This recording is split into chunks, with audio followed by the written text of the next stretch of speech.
मैं खुद उसको लीड कर रहा था और मैं कंटेनर उठा रहा था, गाड़ी उसके साथ खींच खींच के। पहली शहादत मेरे हल्के की वहां पे हुई। मोहम्मद इलियास साहब जो कि मेरे हल्के से बिलोंग रखते हैं। उससे बढ़ के बाद जब मुझे पता चला कि इलियास साहब शहीद हो गए हैं, मैंने अपने लोगों को भेजा हॉस्पिटल। हमें 13 घंटे बाद लाश दी गई। शहीद की लाश हमें 13 घंटे बाद दी गई। उसके भाई सफीर को मैंने बुलाया।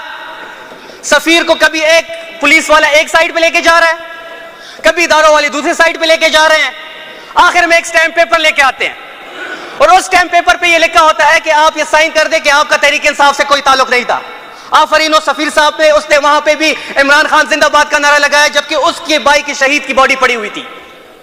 तो जनाब स्पीकर, अभी भी हमारे लोग मिसिंग है, लोग हमारे मिसिंग है। गिरफ्तार अलग से हमारे हुए हैं, शहीद अलग से हुए हैं और स्टेट अभी भी